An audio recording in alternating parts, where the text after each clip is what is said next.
welcome to Parentology. I'm Choni Seldin, your host. Today I'm joined by Elisha Rai, and we are going to talk about something called the Carefree parenting. What is Carefree parenting? Well, we'll find out, but first let's meet Elisha. Elisha, welcome to Parentology. You've been a mother for the last 6 years now. Yeah. What is the one word that comes to your head when someone asks you about the experience of being a mother? Being a mother, where do I begin? I think it's the most beautiful experience I have had in my entire life so far. If it's possible, I think my heart has grown bigger.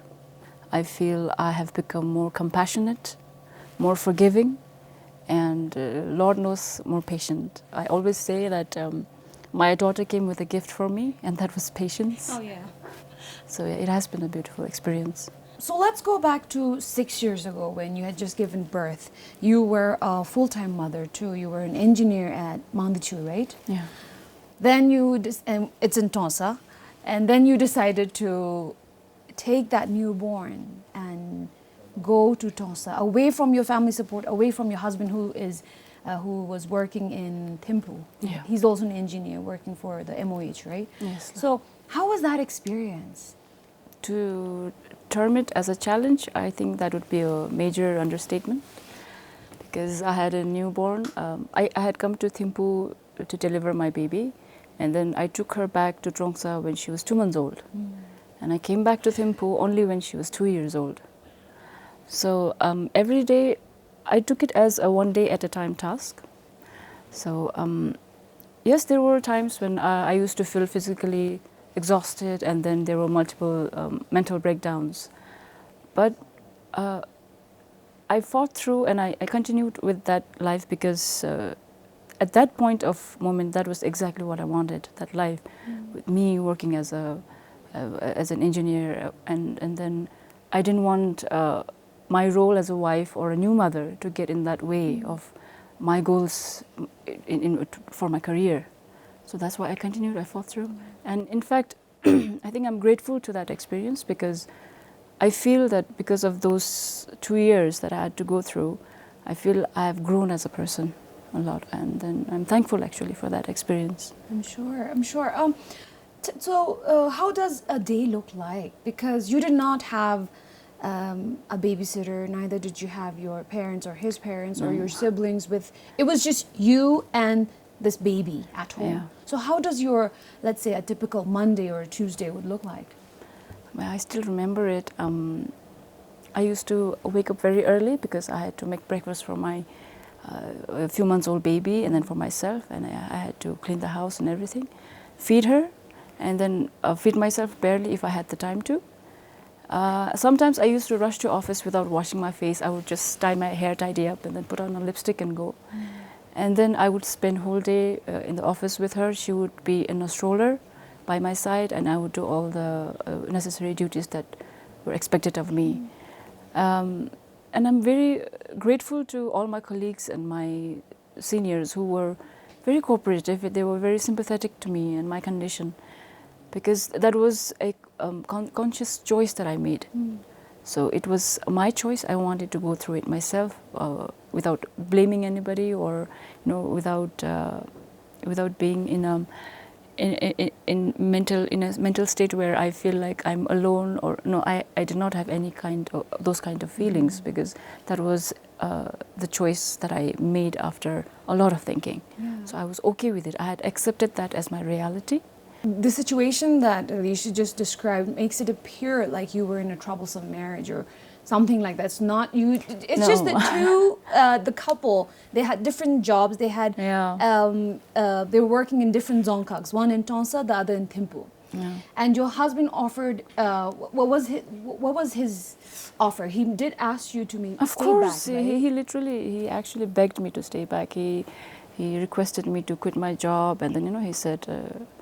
He can support me financially, and he'll make sure that I don't feel deprived of anything. He was kind enough to consider all that. But it had been just 3 years since I joined that job. I was comparatively a fresh graduate, and I was still very energetic to contribute to that team, to make a difference in my own way. So I wanted to achieve that. And then, so despite of anything that was happening outside my professional life, I still wanted to continue. And second most important reason why I wanted to stay back was my financial independence. That meant a lot to me. It's not that I didn't have a supportive husband. Like I said, he was supportive. He is still very supportive in every way. Sometimes he even supports me when I don't even ask for it. But that financial independence, that the pride that I'll have in my own earning, it was different, and it was a very good paying job. Yeah. In fact, I think if there was any deprivation, it wasn't him depriving you of anything, but I think it was you who actually took his daughter away from him. Yes, I did. So does he have any resentment towards you for that, or do you guys ever like argue about it? Not now, but we used to. He used to say that, I'm sinning against him, actually, to put it in his term. And then I'm such a. He used to have his hard days. I think that's only understandable. See, I was going through whatever I was going through, the hardships. It was by my choice. That condition, it was not his choice. So he had to think about his wife and his newborn child suffering in Trongsa, and yet be helpless, because you have to respect your wife's choice. So that was hard for both of us in different ways. Wow, yeah. So, but then 2 years in Trongsa as a full-time working mother, without any help, right? After that, you decided to quit your job. What happened there? I did. Exactly what happened was, actually, I lost a close friend of mine, to an car accident. He passed away, and then I had known him and his wife for a long time, and then I knew that they had been together. They had carried on their relationship in long distance, and finally, when they decided to stay together, that unfortunate incident happened. And that was kind of a brutal reminder to me of the reality. It was a reality check. It was a reminder that how temporary we are, how tiny we are, and then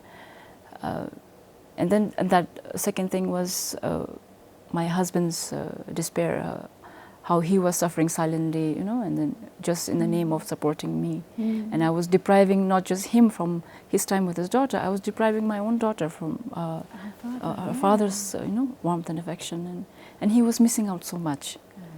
The little milestones that you achieve with your newborn, he was missing out all of it. So then I decided. Then I thought a lot over it, and then I decided, I think it's time to leave. So how do you feel about it now, looking back, the fact that you left a very well-paying job for your family, not just for your daughter, in this case, because you really did consider your husband's situation too. I did. So how do you feel about it? Well, see, actually, I consider myself as an overthinker. Sometimes I say that's my weakness, and sometimes it's my superpower. So I thought from every angle. Before I went from Thimphu before I decided to continue my job with my newborn baby, I thought a lot about it. And then I decided, just so I wouldn't leave any space for regret later. I did the same when I decided to quit my job. So I don't have any kind of regrets. In fact, I'm grateful for all the experience that I had. And I feel like I left at the right time. I see. And at least every decision you made in your life was made by you, under no compulsion. Yes, I always take pride in that, because it's my life. I think I'm the best person to know what's best for me. So, I always think a lot before I decide anything, especially when it's a life-changing decision. So I did think a lot about that. That's very inspiring. The other thing I really wanted to ask you about is your method of parenting. You have a very carefree method of parenting, and I've personally been able to watch you interact with your daughter. It's very, it's not stressful at all. Tell me what made you adopt that style of parenting, the very carefree style of parenting. our generation, I think all of us grew up, how we grew up was very similar. I think 99% of the parents at that time, the 90s, they followed this method where you're in a controlled environment, where there is always an emotional gap between parents and children. There is no friendship bond. And that used to bother me somehow inside. I think I don't remember my friends complaining about it much. Maybe they didn't find it weird, or maybe they were very cooperative, or maybe they had accepted it as their reality, but not me. It always used to bother me, the way we were controlled, the way we were not trusted with certain things, and now when I look back, I feel like I had always been this free-spirited soul who wanted to make her own decisions. Whether if it's a mistake, let it be a mistake. I might learn from it. So I always had that notion in my life, and every decision that I've taken, I think it goes back to that only. So that used to bother me, and so I didn't. There wasn't an exact date where I decided that once I become a parent, I will not do this, or there wasn't an exact moment, but I know it was always in the back of my mind. It might have been that if or when I become a parent, this is not what I am going to follow. This is not what I'm going to do. So that's yeah. So then let's try and give our audience a glimpse of how carefree parenting looks like. Could you maybe give us an example? Yeah. Carefree parenting, if I am to describe it, and I would use two words. First is respect, and second is communication. When it comes to respect, see, we human beings, we are on the top of food chain on this earth. See, we are the most intelligent living being on this earth, and just because they're babies, sometimes we forget that actually they also belong to that same group. No? So when I say respect, I try to treat her as a decent human being. I try to acknowledge her feelings. I try to keep I try to listen to her, whatever it is, no matter how small it is. No? And then I try to validate her feelings. For example, she has so many questions, and she's in this age now where she'll be asking about everything and anything. So last time she asked me, she was like, "Mommy, why do all the things fall down on the ground? Why is it so? Why am I on the ground?" So usually what a normal parent would do, or might do, I don't know, they might give her some excuses, a childish excuse, but I chose to explain her about the concept of gravity. I did. She may not understand the bombastic words, so I broke it down. I usually do that. Whenever she asks, whenever she has any questions, any curiosity, I always tell her the truth. It may not be in a matured language, it will be in her lingo, but I make sure I tell her the exact truth behind that question. I see. So the two words that you mentioned are respect and communication. You respect your child just like you respect your friend or your parent. Is that what you're trying to communicate? Is that what you're trying to say? In a way, if you think properly, I think respect and communication, these two factors should be foundation of any relationship, be it friendship or your family or your colleagues even. No, that should be because that is where I think the relationship, personal or professional, will blossom. I see. So I apply the same method to my child as well, because she is a conscious being. She has a heart. She has an opinion. I need to listen to her. I need her to feel that whatever she's feeling is valid. So I'll give you another example. I usually talk to her about her day. I ask her about it. I make sure she communicates with me.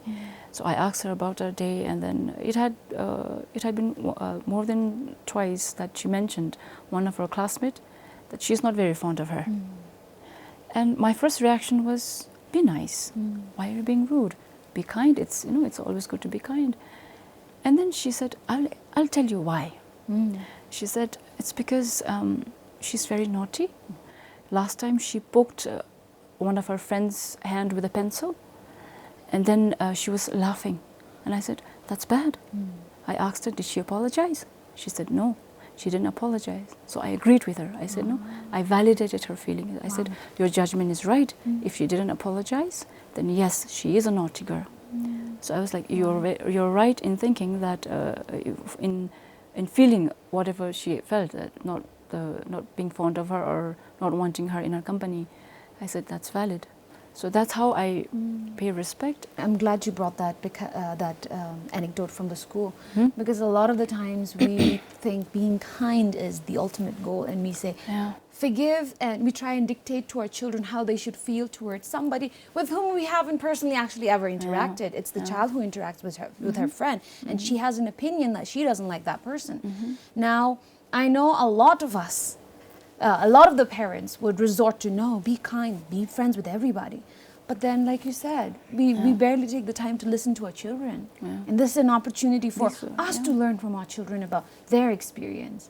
So this makes a lot of sense. These are smart beings. Yeah, they are. We forget that. We tend and the other thing I would like to add to it is, if you respect and communicate with your children, we are not wrong in expecting that from our children back. A lot of the times, at least the way we were brought up, there's a lot of dictatorship from the parents, and for some reason we are expected to respect them and communicate with them without them doing the same for us. I don't even know how we were able to wrap our heads around that. But anyways, so if there was ever a situation where you had to say no to your child, how do you say no with respecting them? Even respectfully, how do we say no? No, carefree parenting, like you say, it doesn't mean that I don't say no. I do say no a lot of times. But whenever she's insisting on something, whenever she's asking something, I don't shut her down with a no. I never do that, because, see, that is when they feel unheard, when they feel frustrated. Or sometimes I think they even feel unloved when you shut them down with a no. So whenever I say no, I try to reason out with her, why am I saying no? So for example, last time she's in this independent phase where she wants to do everything on her own. She's 6 years old. Right? Yeah, she last time she was requesting that she wants to go to school. She wants to walk to school alone, or walk back to home alone. So of course I had to say no, but she said, why are you saying no? I can do it myself. No, I'm a grown-up girl now. So I said, yes, you are. I validated. I said, yes, you are a grown-up girl, but I say no because there will be many strangers on the way, and I'm scared that the stranger might take you away. I was very honest. And she understood that logic, and she never repeated, she never asked for it again. So don't underestimate their intelligence, because they can understand logic. Yeah, of course. Carefree sounds, to a lot of our audience, I'm sure it sounds like you let your child do whatever. What policy do you have for phones and screen time? Phone and TV, phone especially these days, I think it has become a part and parcel of growing up now. I think it's best we accept it as a fact in our generation, in our children's generation. As long as you're monitoring what they're watching and for how long they're watching, sometimes I feel like it has become a necessity even. Yeah. What about your husband? Because now this is your opinion. This method of parenting came from a realization within you. It never came from your husband. So what does he bring a different dynamic, or does he agree with you, or how does he play into this? Most of the time he's also into, maybe involuntarily, or he's into the carefree parenting. He's not that controlling at all. But we can't have two fun parents, like they say. So he has to be the tough one. He's the bad cop when there's a need. But actually he's a softie, to be honest. He can't handle his daughter in pain. He can't. So I'm the tough one when it comes to medical pain and everything. When it comes to saying firmly no, or things like that, or those times he's the one. And he doesn't have to do much also, since he's a man of very few words and has a huge physique, so it works. So, and then I think parenting is a teamwork, right? and I can't expect him to be my replica. Exactly. Yeah, same. So as a team, we work quite well. It's a good balance. Yeah, there's a balance. How about your family and the people around you? How do they react to your method of parenting? Because the truth is that it is quite, although it sounds very simple and doable, it is very unique to Bhutan. Oh. How does your family Well, react? of course they object. Oh, they object. So. Yeah, they voice out their opinion. They say we are spoiling her, or she's turning into a brat, or we are not able to control. It will be more difficult once she grows up, and things like that. No, but it makes sense also where they're coming from, because the only method they have known is keeping your children in control, and they raised us that way, and we turn out to be okay.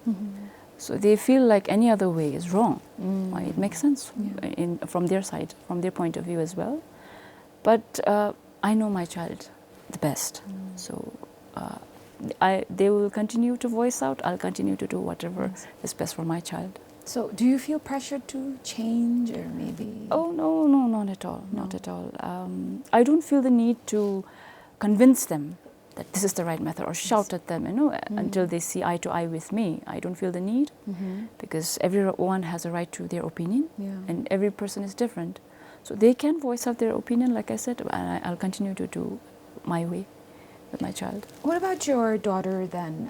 Does she find it difficult to adjust with other adults around her, like her teachers, uncles, aunts, grandparents, who have a different way of treating children? Now, this is a disclaimer here, I'm not completely dissing on the way other people raise. This is just a difference in parenting. So I'm just trying to wrap my head around how your child interacts, because she's treated very differently at home, and then there's the rest of the community who has a different outlook on, different take on parenting, or even dealing with children. Does your daughter struggle with it, or is she quite adaptable? I feel like me and my husband, we have treated her with respect so far, that now she has started to recognize it. So when someone is disrespectful to her, she points it out quite in a feisty way, might I mention. Oh, so she notices? Yeah. Wow, yeah, okay. She notices the difference, and she makes sure that she points it out. And then when it comes to following rules in others' houses, I give her a simple explanation. I say, this is not your house. So this is their house, you have to follow their rule. I do have a relative who has certain rule of, no bathroom slippers in the living room, no living room slippers in the bedroom. It's okay, it's her house. So, and she's quite cooperative also, she follows it. I think this is good. This is an opportunity for your daughter to also learn that not everybody will think like her parents. Of course, this is an opportunity for her to experience different different people and different interactions, and she could definitely learn a lot from it. Yeah. No, she may not be very keen to visit that house again and again, but and it's her choice. I think but she's cooperative. I see. Some might misconstrue carefree parenting as absent or neglectful parenting, which is clearly not true. So tell me about some of the principles and values that you want your child to learn, and that you make sure that while you're interacting with her, without too much pressure and too much constraint on her, some things that you make sure she learns. What are those values and principles? Okay. Firstly, absent parenting for me would be, it doesn't matter whether you are with your child 24/7, if you don't have that emotional bonding, if you don't know what's going on in her or his life, I call that as absent parenting. So by that definition, carefree parenting is complete opposite of it. See? Because carefree parenting is where you are trying to build that friendship. You're trying to get involved emotionally. You're trying to get to know your child. So, or the values or principle, like you mentioned, I would say, firstly, I would want my child to have a very strong moral compass. And I would want that to be the backbone of her self-esteem. And I would want her to be fearless to voice out her opinion based on all of it. And you have actually made sure that the family that she's growing up in is conducive to all that.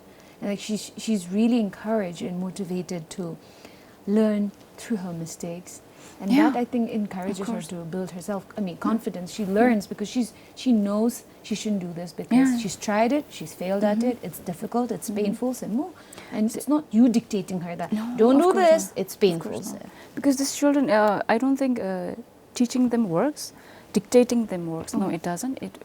All you can, because these little beings are they're sponges. Or they are, how I see them is they're sponges. They absorb everything that's around them. So you always have to be on alert. You have to be careful of your actions, of your words. So, like I mentioned earlier, respect. No, respect is a two-way traffic. I can't demand respect from her. I have to earn it from her. So I show it through my action. So that way, when I tell her something, since she respects me because of things I have done to her, so she will listen to me when I say something. What do you want your child to remember about her childhood? Because you remember certain things from your childhood. Well, Yeah. what do you want her to know especially about how her mom and dad raised her? What do you want her to remember? That's remembering childhood. It's a beautiful question. What I would want my child to remember is that our home, that our childhood was a safe place, that home is synonymous to happiness, you know? And I would love, I would want, me and my husband both would want her to feel that home is a place where we are accepted wholeheartedly, despite of all your mistakes, whatever it is. And we would want to give her so much love, abundance of it, that when she goes outside, in the outside world, she would see love as something she wants, not something she needs. So, yeah, that's the environment, that's the memory I want to create for her. That's the goal. Elisha, we've come to the last question. Yeah. You have now gotten back to work, Yeah. right? You are an entrepreneur. How does that feel? She's 6 years old. She doesn't need you as much. She's trying to be independent, like you said. How does that feel, being back to work? Oh, it's good being back after a break. I feel like I can unpause whatever I was doing with the determination that I had and the career goals that I had for myself. I think I can fulfill it now. What this is something that I ask all my guests. What tips or advice do you have for young mothers? In this case, mothers who are maybe contemplating quitting their job because they have a newborn, or mothers who are trying to get back to work because now they feel comfortable leaving their children back. Do you have any tips or advice? See, I strongly believe in this saying, which goes like, if you don't heal from what hurt you, you will bleed on those who didn't cut you. Wow. So firstly, you have to make sure to know yourself, go deep inside, know what makes you happy. See whether being a stay-at-home mom makes you happy, or going outside as a working mother. And I'm sure once you decide, once you discover what makes you happy, whatever it is, I'm sure since you're a mother, nonetheless, you will find peace with it, with your decision. With those very beautiful words, we will wrap up today's episode. Thank you so much for watching, and thank you so much for taking out this time Thank to you. come and share this very unique perspective on parenting. Thank you so much. We'll catch you next week. Bye-bye.